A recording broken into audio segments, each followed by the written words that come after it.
This video is brought to you by Brilliant.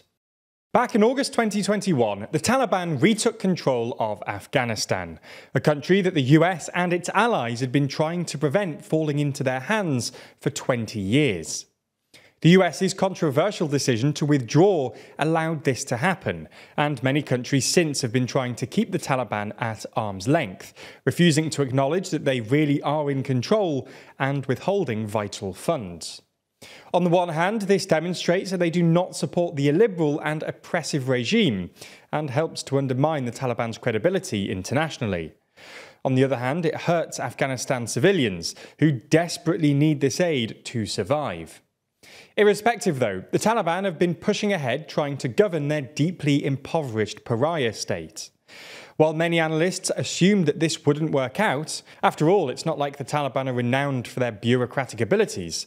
The Taliban are still in charge in Afghanistan, and the country hasn't collapsed in the way many expected.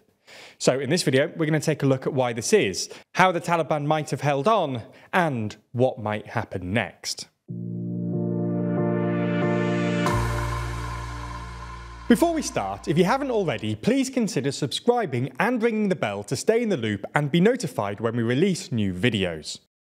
So before we get into how things are going at the moment, we should first look through the reasons why many analysts thought that the Taliban-led Afghan state would collapse back in 2021. One of the main reasons that people may have assumed that the Taliban regime could have collapsed is because of the sheer scale and number of sanctions and embargoes placed on them by the West. Now, these sanctions were not actually imposed in 2021 when the Taliban retook Afghanistan. A lot of sanctions were still in place from when they were last in power, so there was no need to levy them again. The sanctions were originally imposed in 1998 after Al-Qaeda carried out attacks on US embassies in Africa and were then updated in 2008 by the US, UK and other governments. A good example of these overhang sanctions is the banning of transaction processing. Banks and other financial institutions refuse to process transactions involving Afghan bank accounts, as the sanctions stipulate that they could face fines or prosecution for doing so. The thing is, Western governments didn't simply settle with sanctions that had already been in place. In some instances, they went further. A good example of this was when, on February the 11th, 2022, President Biden issued an executive order formally seizing all $7 billion of Afghanistan's reserves and moving them into one account at the Federal Reserve. Half of this can be used by the Taliban if they use it for the benefit of the Afghan people. The other half has been put aside in a frozen account for victims of 9/11. Now, the point here with all of this is that economically, the Taliban is being punished by the West. As a government presiding over a deeply impoverished country, it's understandable to think that the economic realities could become too difficult and the Taliban would ultimately collapse. We'll get on to why this isn't the case a little later. For now, let's move on and have a look at another reason why some have assumed that the Taliban might have collapsed: their U-turn on drugs. In the run-up to the Taliban's 2021 insurgency, it was clear that they were funding their actions with the proceeds from drugs, specifically opium. Shortly after taking power, though, the Taliban banned narcotics. Using satellite imagery, Al-Qis found that poppy fields, the crop that's used to make opium, in Helmand had fallen from 120,000 hectares in April 2022 to less than 1,000 hectares in April of this year. Similarly, in the Nangarhar region, in April of last year, there was 7,000 hectares of poppies, whereas this year it had fallen to only 865 hectares. It's important to note just how important the drugs trade has been for the Taliban. It accounted for between 9 and 14% of Afghanistan's GDP when the Taliban took over, which was between $1.8 billion to about $2.7 billion. Outlawing this means that they lose this revenue. As we've already explained, the Taliban has already had reserves seized from them and are subject to economic sanctions. So, again, it's reasonable to think that on economic grounds alone, the Taliban may well have collapsed or may well collapse sometime soon. However, they haven't. The Taliban are still in charge, and their economy is still functioning. So in the last part of this video, let's have a look at why this is. While the economic sanctions aim to hurt the Taliban's regime, it hasn't really worked for a few reasons. Firstly, the economic sanctions aren't as effective because of a lack of democratic accountability.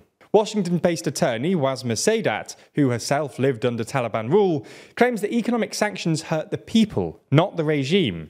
If the Taliban doesn't have money, then it can't improve the lives of the people it governs. In a democratic system, this would be a problem, as the people could protest, organise opposition groups, and eventually remove their ineffectual leaders from power. However, the Taliban rules with force and simply crushes dissent. Secondly, Sadat argues, the Taliban have simply rediverted aid and food supplies from the people most deserving of it to their own members and supporters. Again, this helps to maintain their grip on power. And thirdly, she argues that the sanctions have simply meant that the Taliban have looked elsewhere for funds. Yes, the US is sanctioning them, but Russia and China aren't.